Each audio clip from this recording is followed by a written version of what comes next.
Vamos para a segunda palestra da tarde.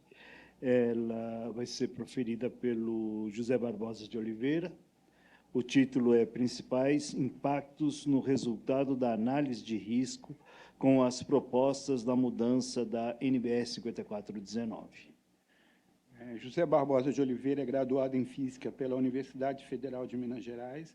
Ele é engenheiro eletricista formado pelo Centro Universitário de Belo Horizonte e especialista em Tecnologia da Qualidade pelo Cefet de Minas Gerais.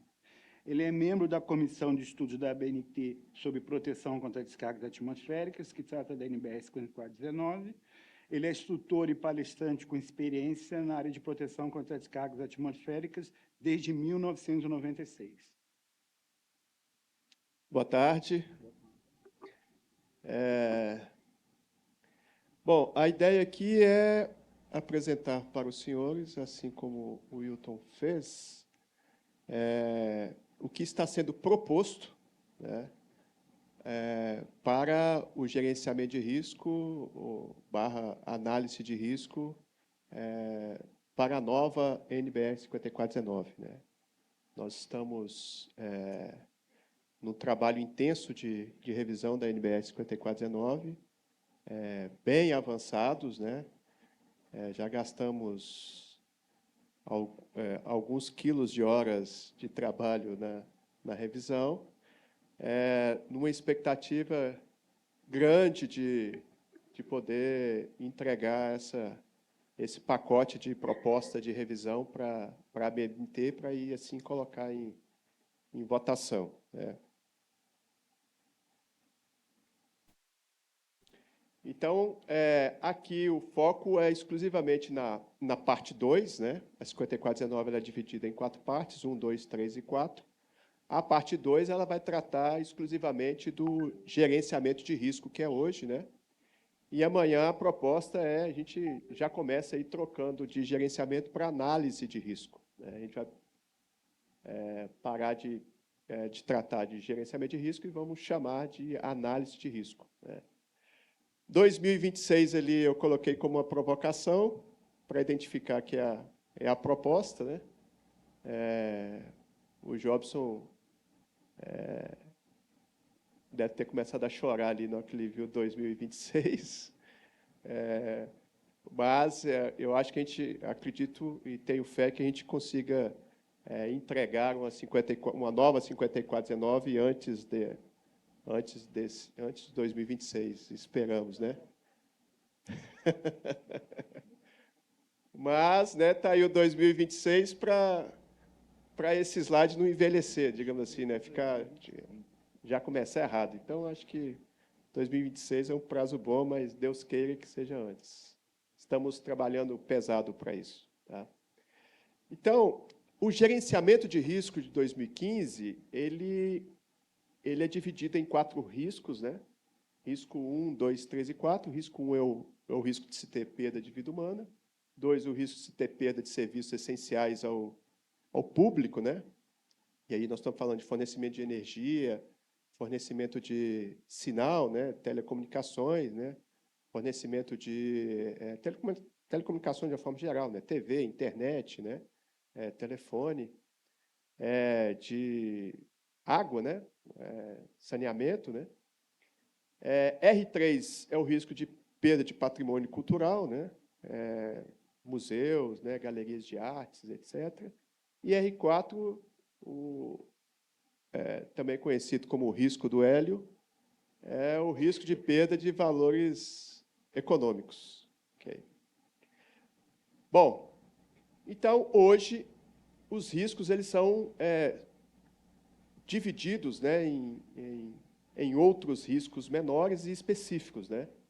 Então, está aí a composição de R1, R2, R3 e R4, e cada um desses sub-riscos, né, costumo chamar assim, a norma não trata assim, a nomenclatura minha, ele vai tratar de um ponto específico. Né? Por exemplo, RA é o risco da pessoa sofrer por choque de tensão de passo ou toque. Né? RB é incêndio, RC é dano em equipamento devido a S1, e RU é choque por descarga na linha de energia ou de sinal, e assim segue. Tá?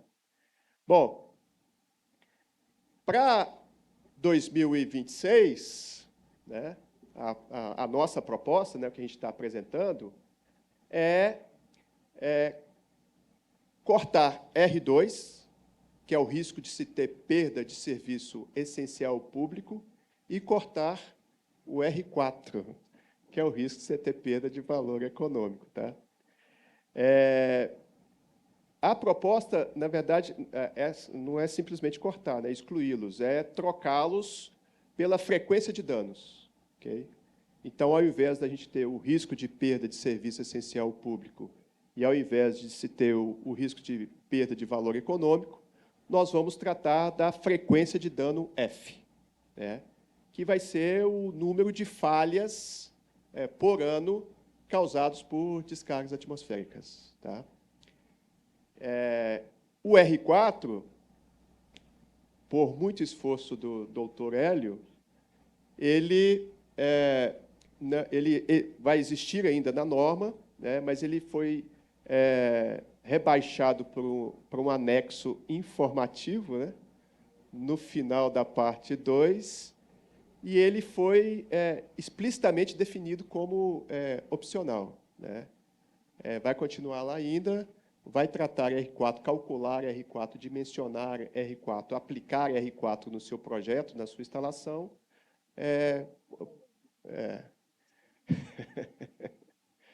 Se você assim desejar. Tá?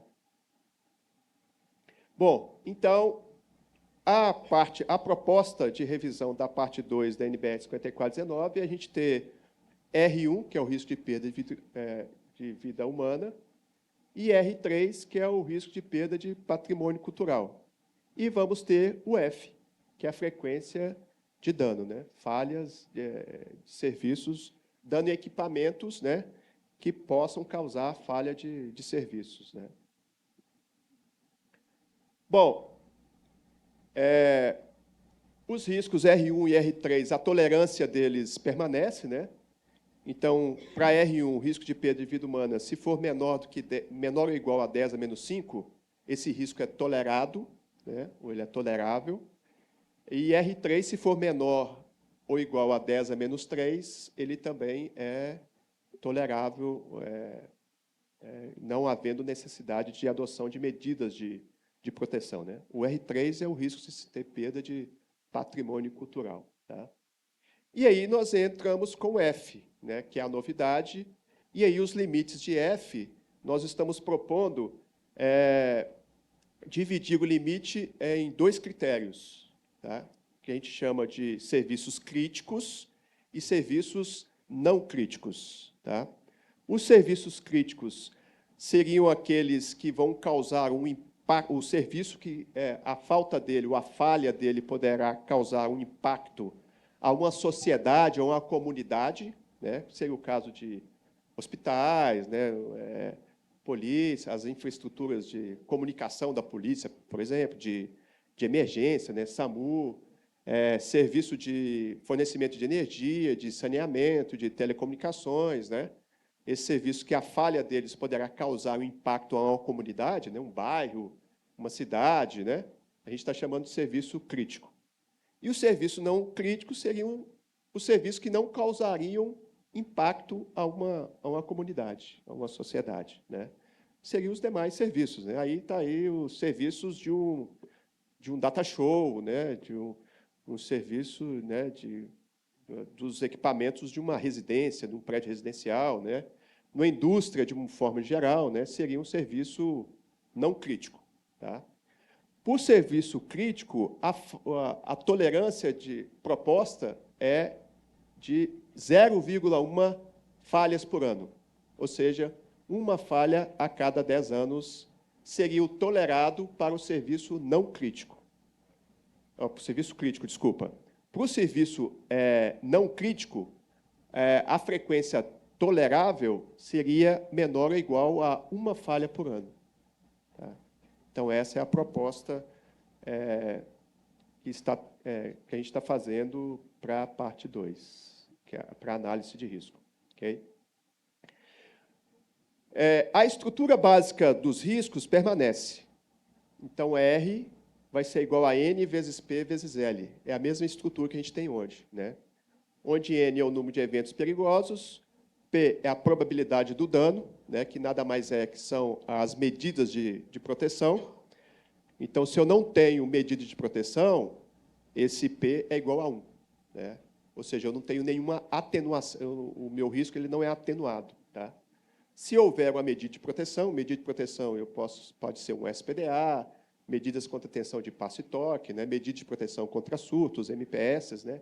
Entre outras. E aí você tem um fator de atenuação que você aplicaria ali para reduzir os riscos. Né? Esse risco é aquele risco lá, A, B, C, U, V, W, Z e M, tá? Que na composição, na soma, daria o R1 ou o R3 para a proposta de 2026. Tá? E o L seriam as consequências de perda. Né? Então, essa estrutura básica do cálculo dos riscos não será alterado, permanecerá, ou seja, 2015 e 2026 é a mesma coisa. Tá? O cálculo também do número de eventos perigosos, né, vai permanecer o mesmo. Né? O número de eventos perigosos é a quantidade de descargas que pode atingir ou a estrutura, ou próximo à estrutura, ou atingir a linha, ou próximo à linha. Né? Isso por ano. Né? Então, para eu calcular o risco de choque de uma pessoa que está numa estrutura, eu tenho que calcular quantas descargas podem atingir essa estrutura por ano. Né? Que seria, esse é o meu ND. Né? D de direto, assim, descargas diretas. Né? E aí a gente tem um N para descargas próxima à estrutura, direta na linha e próximo à linha também. Essa estrutura também ela não muda, ela é igual tanto em 2015, atualmente, quanto na nossa proposta. Tá? Bom, então vejam, R1, que é o risco de perda de vida humana, a estrutura permanece de 2015 para 2026. Percebam que o R1 ele é uma soma de R's, né? Sendo que cada um desses R's é obtido através de produtos, né? De multiplicações ali. Né? Então, N vezes P vezes L. E o N, ele tem ali o NG que multiplica com a área de exposição e multiplica com 10 a menos 6. Ou seja, eu posso escrever o R1 como sendo o NG que multiplica, eu posso colocar o NG em evidência ali e, né, escrever o R1 como um produto do NG com um tanto de somas ali dentro daquele parênteses ali que não caberia ali dentro do slide e ia ficar confuso também, deixei só assim. A ideia para mostrar para vocês é que o valor de NG, quem que é o NG? O NG é a densidade de raios por quilômetro quadrado, né? Numa determinada região ou na região onde está se fazendo o estudo da estrutura. Então, quantas vezes maior for o NG, vezes maior será o R1.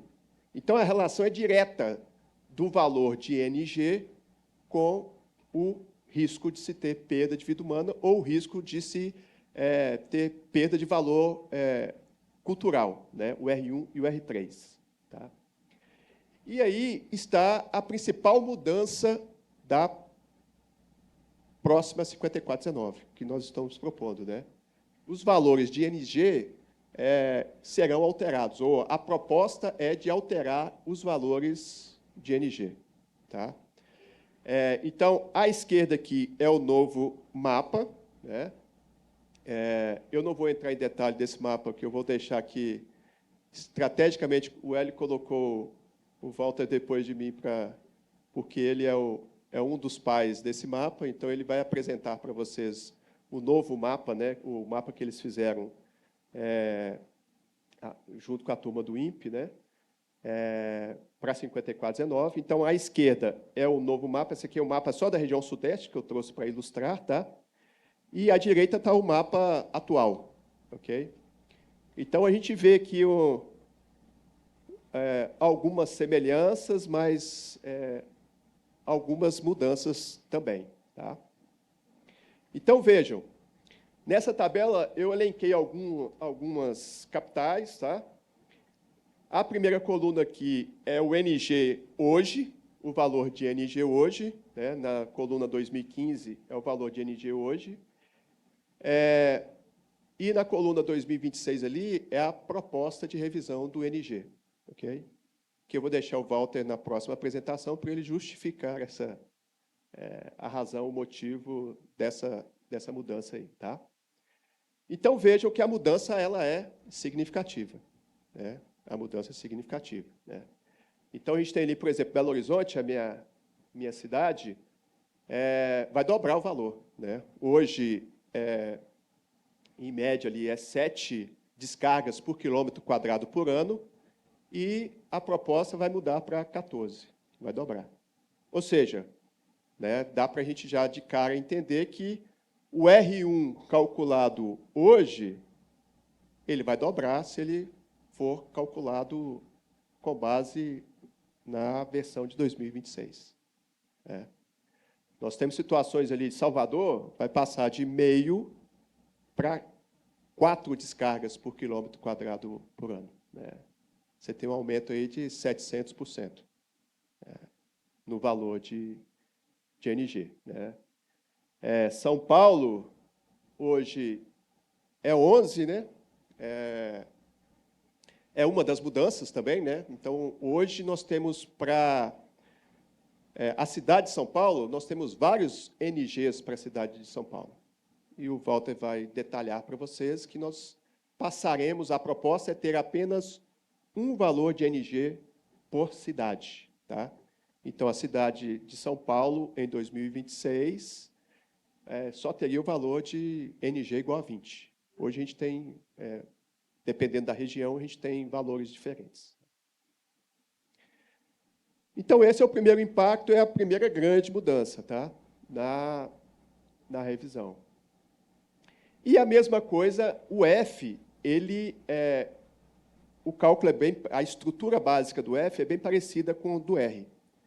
Então, o R é N vezes P, só que ele tem a consequência do dano L, que o F não tem. O F é apenas N vezes P. Mas a relação direta com o NG acontece com o F também. Quantas vezes maior for o NG, maior será a frequência de dano. Uma segunda mudança é a introdução do fator RS, né? Essa mudança, esse fator RS... boa parte... a IEC 62305, ela também está sofrendo alterações, né? Está caminhando em paralelo com a nossa revisão, tá? A IEC 62305 é a norma da IEC que trata de proteção contra descargas atmosféricas, tá? E ela é uma norma mãe da 5419. Então, a gente usa ela como uma fonte de referência. Não é uma NBR-IEC, né? Mas a gente tem ela como um pilar na construção da 5419. Tá? Então, como as revisões estão em paralelo, nós estamos acompanhando a revisão da IEC 62305, e o que a gente vê lá de interessante, de importante, a gente acaba incorporando aqui na 5419. Tá?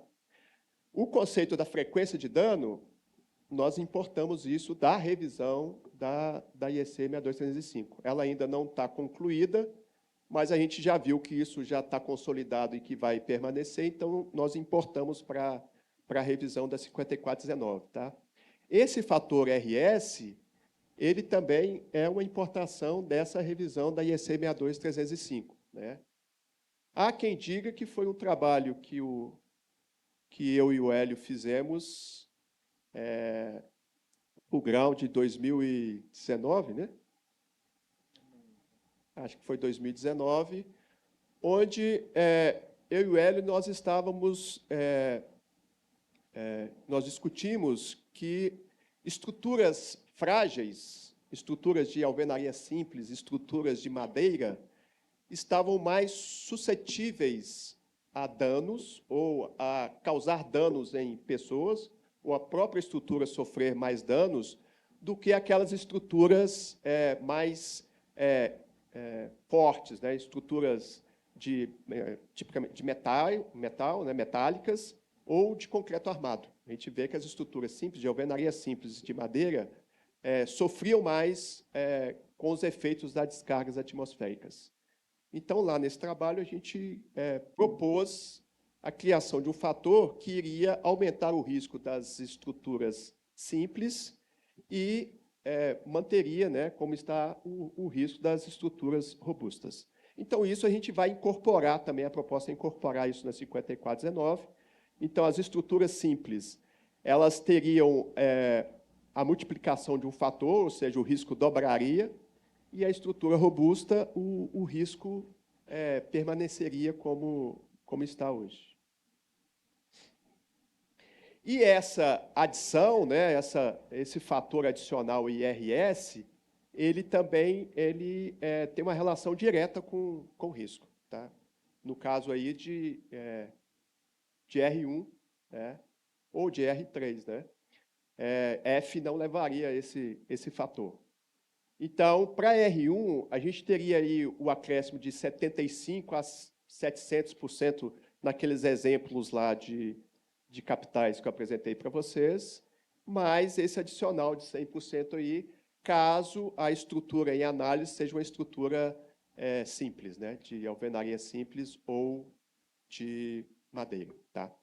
Bom, e aí o que eu fiz? Eu peguei 2 casos, né, de estudos para ilustrar o impacto dessas propostas de mudança na parte 2 da NBR 5419. Tá? Então, eu fiz o cálculo considerando hoje, né, peguei o MASP, uma estrutura, não há quem conheça o MASP aqui em São Paulo, né? E aí eu fiz o cálculo da análise de risco, estimei algumas coisas, né? Não entrei no detalhe na análise de risco, mas usei o mesmo critério, tanto para fazer para caso de 2015, né, como se fosse hoje, e para a proposta que está sendo feita. Tá? Então, vejam, usando os critérios de hoje, o MASP não necessitaria de medidas de proteção. Tá? Não seria obrigatório um SPDA. Ok? Porque o risco dele seria 9 vezes 10 a menos 6, ou seja, 0,9 vezes 10 a menos 5. Sendo que até 1 vezes 10 a menos 5, o risco seria tolerado. Ok? Bom, mas, usando as modificações, as propostas de revisão, esse 0,9 vezes 10 a menos 5 passaria para 1,65 vezes 10 a menos 5. Ou seja, o risco do MASP, né, de se haver perda de vida humana lá, frente à ocorrência de uma descarga atmosférica, já não seria tolerado. Né?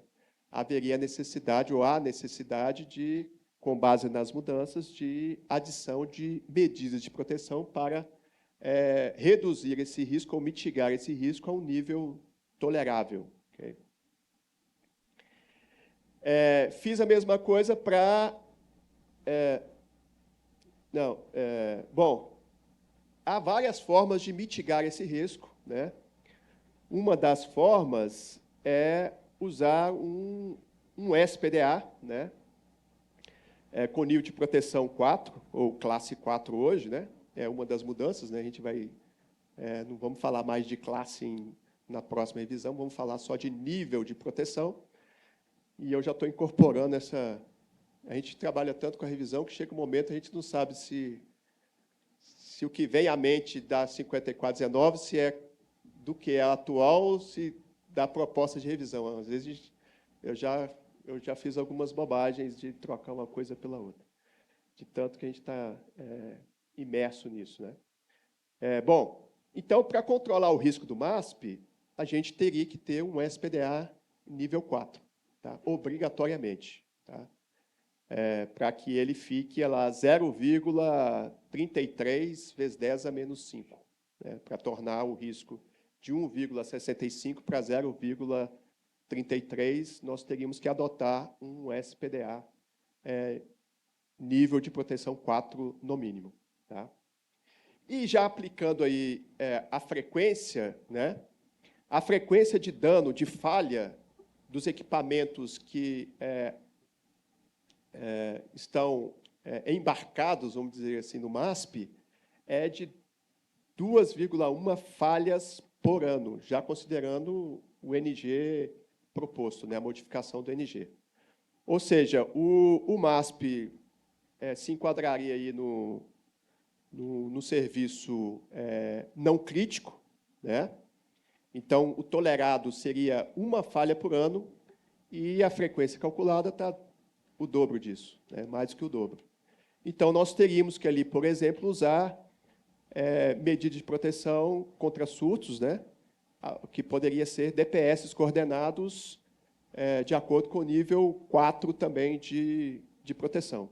E aí a falha de 2,1 falhas por ano passaria a 0,11 falhas por ano, ou seja, abaixo de 1 falha por ano, que seria o tolerado para serviços não críticos. Tá? O último caso, nesse trabalho que eu e o Hélio fizemos para o Ground, nós pegamos uma estrutura de uma residência unifamiliar e fizemos o cálculo. Aí eu peguei aqui uma unidade unifamiliar simples, né, de alvenaria simples, em Manaus, cujo NG hoje é 14 e a proposta é isso mudar para 32. Acabou. Bom, então, com a proposta de hoje, não precisaria de SPDA, essa pequena residência, e para 2026, o risco está além do tolerado. Tá? E aí nós precisaríamos, não de um SPDA, né, bastaria de uma ligação equipotencial na entrada da linha de energia, né, DPS classe 1 na entrada da linha de energia, para a gente controlar o risco. A falha também está acima do tolerado, a gente precisaria de DPS coordenados de acordo com o nível 4, para deixar a frequência de dano abaixo de 1 falha por ano. Okay? Então é isso, obrigado pela atenção e complica.